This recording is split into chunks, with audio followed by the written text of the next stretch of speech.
दोस्तों, मैं आपका दोस्त मिस्टर बॉब। दोस्तों, मैं आज आपसे एक जो है मुद्दे पे बात करना चाहता हूँ, जो है इंडियन पीपल प्रॉब्लम, यानी कि भारतीय लोगों की समस्या। मोस्टली जो लोगों को समस्याएं बताई जाती हैं कि रोज़गार नहीं है, शिक्षा नहीं है, रोड नहीं है, स्कूल नहीं है, सरकार में हमारी कोई सुनता नहीं है। लेकिन दोस्तों, इससे भी बड़ी एक प्रॉब्लम है और उस पर आज मैं आपका ध्यान जो है खींचना चाहूँगा। ये इकोनॉमिकली प्रॉब्लम है, जिसमें हम बात करेंगे आज की खर्च करने की शक्ति, यानी खर्च करने की पावर, होना और ना होना।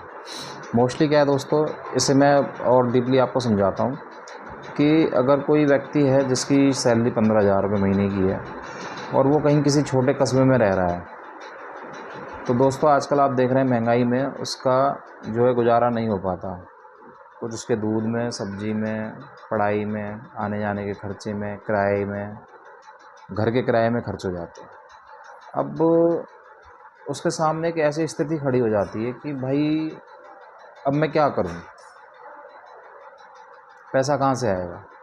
इसी को कहते हैं लोगों को खर्च करने की पावर।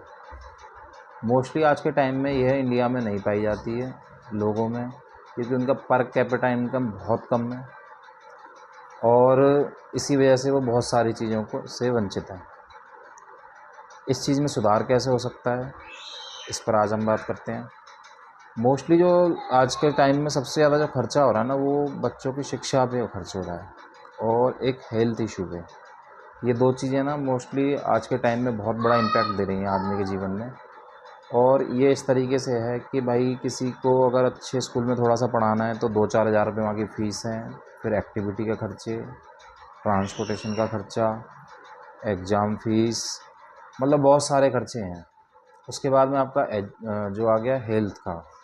हेल्थ में आप देखेंगे तो भाई सरकारी हॉस्पिटल में कोई जाना नहीं चाहता। ना जाने का कारण है लंबी लंबी लाइनें, डॉक्टर्स अवेलेबल नहीं है, डॉक्टर्स अवेलेबल हैं तो दवाइयाँ नहीं हैं, मतलब कुल मिला के प्रॉब्लम्स हैं। तो लोग ये बोलते हैं कि भाई मेरा अगर मैं जाऊंगा भी वहाँ पर तो मेरा एक पूरा दिन ख़राब हो जाता है। अब दिन ख़राब होगा तो मान लो भाई कोई 500-700 रुपये कमाता है तो उसके तो 500-700 रुपये वो भी गए, प्लस में इलाज भी पूरा नहीं हुआ। तो फिर वो व्यक्ति जो है वो डाइवर्ट होता है एक प्राइवेट सेक्टर की तरफ में, यानी कि प्राइवेट हेल्थ सिस्टम की तरफ में। अब वहाँ पे आपको पता ही है कि भाई आप जाओगे, जाते जाते आपको 500-700 रुपये, 1,000 रुपये की खर्चा बन जाएगा आपका। अब खर्च करो, आप कैसे करोगे? खर्चा आपको करना पड़ेगा, राजी राजी नहीं करोगे, गैर राजी करोगे, करना तो पड़ेगा। तो दोस्तों, हम इसको किस तरीके से, जो हमारी जो पावर है खर्च करने की पावर, हम इसको किस तरीके से बढ़ा सकते हैं। मोस्टली हम चाहते हैं कि एजुकेशन पे सरकार की तरफ से बहुत ज़्यादा ध्यान दिया जाए, एजुकेशन का ईयरली बजट बढ़ाया जाए, वहाँ सुविधाएं करी जाएं, हमारे बच्चों को अच्छा पढ़ाया जाए। और एक तो यहाँ से हो गया। दूसरा हमारा हेल्थ सिस्टम। हेल्थ सिस्टम में डॉक्टर्स की कमी है, हॉस्पिटल की कमी है, कम्युनिटी सेंटर जो छोटे मोटे स्वास्थ्य केंद्र होते हैं वहाँ की कमी है, उनको बनाया जाए। और दूसरा दोस्तों, जो बच्चे 8 से ऊपर के हैं उनको मोस्टली ना हेल्थ की छोटी छोटी चीज़ें, बारीकी जो हम सिखा सकते हैं कि ये भैया माइनर सी चीज़ें हैं, बुखार आना, उल्टी, दस्त, जो एक नॉर्मली होता है उसको तो हम बता ही सकते हैं। भाई सीवियर केस में तो सीधी सी बात है, आप डॉक्टर से के पास ही जाएं, ये ना कहेंगे भाई हम खुद ही डॉक्टर बन जाएंगे। लेकिन जो माइनर से हैं, छोटी छोटी चीज़ें हैं, उनको तो हम उन्हें बता सकते हैं एज ए फर्स्ट एड। तो बहुत सारी चीज़ें यहाँ से कवर हो जाती हैं। तो इन दो चीज़ों से ना मोस्टली मैं जो कह रहा हूँ, लोगों का जो मंथली बजट है ना, लगभग लगभग 10 से 15% बिगड़ता है। ज़्यादा भी हो सकता है, 25% भी जा सकता है। तो इससे जो है ना, लोगों को एक खर्च करने की उनकी पावर बढ़ेगी। अब ये जो खर्च करने की पावर है, ये काम कैसे करती है। मान लो मेरे पास सरप्लस मनी है 5,000 रुपये। अब मैं चाहता हूँ भाई मेरे पास 5,000 रुपये एक्स्ट्रा हैं, मैं करूँ क्या। तो भाई वो व्यक्ति क्या करेगा, एक इन्वेस्टमेंट कर सकता है, पैसे इकट्ठे करके एक प्लान कर सकता है कि भाई मुझे 4 महीने 5 महीने बाद ना ये चीज़ खरीदनी है।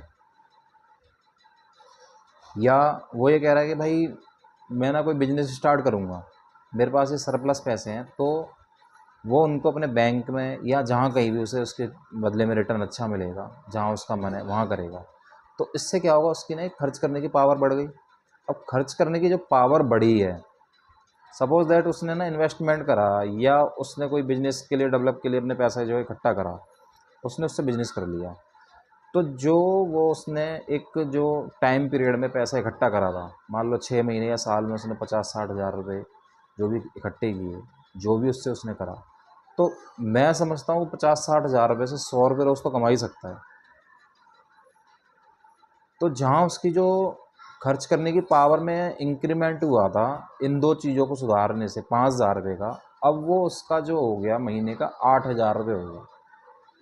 देखो दोस्तों, छोटी सी सुधार से कितना बड़ा सुधार उसके जीवन में आया।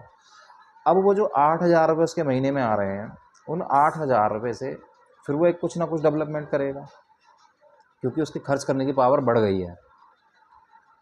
तो इस तरीके से दोस्तों ये खर्च करने की पावर काम करती है। ये बहुत सारी चीज़ों में इम्पैक्ट डालती है आदमी के जीवन में, लेकिन इस पे कोई काम नहीं करता, ना कोई किसी को बताता है, ना कुछ है, ना हमारी सरकार का ध्यान है। हमारी सरकार ने मिडिल क्लास को एटीएम बना रखा है कि भाई साहब टैक्स इनसे लेंगे, सुविधाएं इन्हें देनी नहीं है, प्रॉब्लम इन्हें हमें दुनिया भर की देनी है। क्या हम प्रॉब्लम के लिए बने हुए हैं? क्या हमारा कोई घर नहीं है? क्या हम अच्छे से जीना नहीं चाहते? क्या हम कुछ अच्छा खा नहीं सकते? क्या हमें स्वास्थ्य सेवाएं सही नहीं मिलें? तो दोस्तों मैं इसी पे आपका ध्यान देना चाहता था। हो सकता है कुछ मुद्दे इसमें छूट गए हों, जिन्हें आगे और किसी वार्ता में हम जो है ऐड करेंगे। लेकिन दोस्तों ये बहुत बड़ी पावर है, आप इस पे ध्यान दीजिए। कैसे भी करके आप खुद से बढ़ाइए, और जहाँ कमी है सरकार से कुछ भी कहने की है, आप अपनी बात लिखित में कहिए, मेल करिए, चिट्ठी डालिए, अपने नेता हैं उनसे बोलिए। लेकिन मैं एक ही बात हमेशा बोलता हूँ कि किसी से भी लूज टॉक ना करें, किसी से भी टकरार वाली स्थिति में ना आए। आपको उनकी बात समझ में ना आई हो, आप उनसे कहते हैं सर मुझे आपकी बात समझ में नहीं आई है, आप प्लीज़ मुझे एक बात समझा दें। अगर लगता है कि भाई टकरार वाली स्थिति है, तो वहाँ से थोड़ा सा आप साइड हो लें, फिर दोबारा अपनी बात रखें। तो दोस्तों मेरा ये जो है एक मुद्दा था जिसे मैंने उठाया, आप भी इस पे गौर करें। और अगर आपको मेरी बातें अच्छी लगती हैं तो मुझे सब्सक्राइब करें, फॉलो करें, और मुझे कमेंट में लिखें कि मैं नेक्स्ट वीडियो आपको किस तरीके से बनाऊँगा। दोस्तों मैं आपके साथ में जो हमारी बेसिक प्रॉब्लम्स हैं जिन्हें हम ठीक कर सकते हैं क्या हैं, उनको पहचानना, उनको जानना, उनके मुद्दे पे बात करना, इसी तरह के मैं वीडियो आपके लिए बनाता रहूँगा। नमस्ते, धन्यवाद।